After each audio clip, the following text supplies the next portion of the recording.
Иң элек сәхнәгә лаеклы ялга чыгучы мәгариф хезмәткәрләре күтәрелде. Гомер буе мәгариф өлкәсендә хезмәт куйган 32 хезмәткәр исеменнән Рушания Әхмәтҗанова чордашларын тәбрикләп, хезмәттәшләренә рәхмәт сүзләрен җиткерде.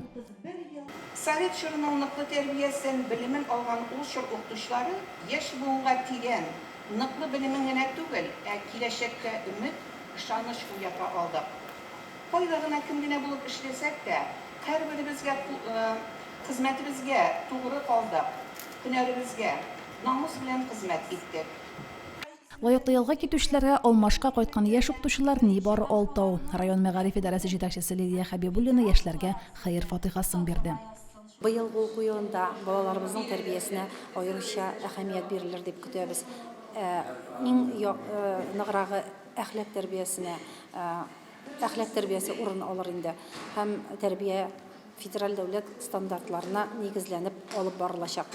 Бу инде яңалык булып кирәк керә безнең мәктәпләргә. Без моны башладык дүшәмбе көннән. Планнар төзедек, яңа максатлар куйдык. Кичә инде безнең тәрбия өлкәсендә эшләгән кешеләр белән булды. Анда да инде югары темаларның берсе әхлак.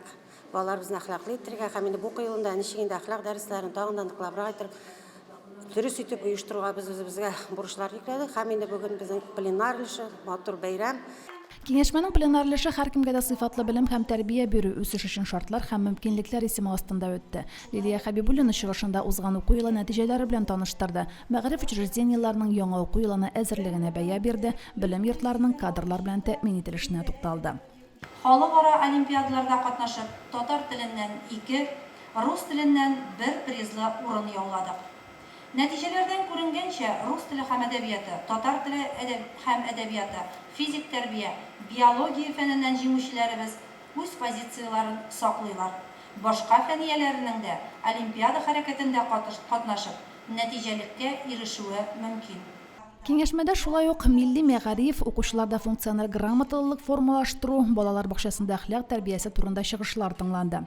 Мәгариф һәм фән министрлыгы вәкиле Ләйсән Гайфуллина чыгышында бердәм дәүләт имтиханнарында 80ннән югары балл җыючылар арасында мөслимнең дә 15 укучысы булуын билгеләп үтте.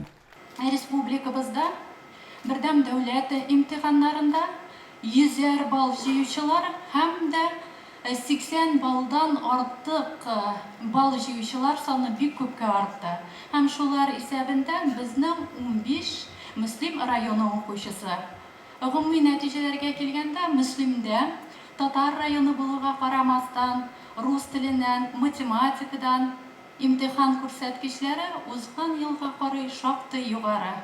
Мин инде быелны беренче тапкыр конференцияга киләм. Шундый җылы хисләр, чөнки инде җәй буена әле коллективлар белән җүнләп күрешмәдек тә. 23 көн татар телчеләр белән секциядә булдык. Анда инде без үзебезнең елда эшлисе бурычларыбызны куйдык, планнарны карадык.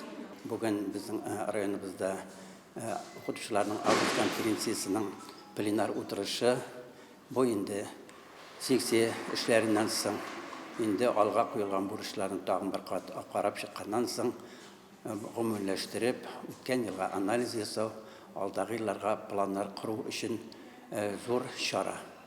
Рамил Муллин мәгариф өлкәсендәге проблемаларга тукталды. Районда балалар саны кимү, мәктәпкәчә яшьтәге балаларның 30% бакчага йөрмәве, ана телендә тәрбия бирүнең 26% кына тәшкил итүе, мәктәп укучыларының түгәрәкләргә аз йөрүе район башлыгы тукталган мәсьәләләрнең кайберләре генә.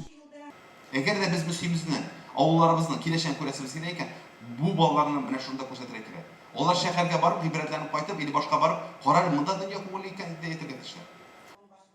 Соңыннан бер төркем мәгариф хезмәткәрләре Татарстан Республикасы мәгариф һәм фән министрлыгының район башлыгының мәгариф идарәсенең мактау грамоталары, рәхмәт хатлары белән бүләкләнде. Римма Авзалова, Динар Минхаҗев, Мөслим телевидениесе.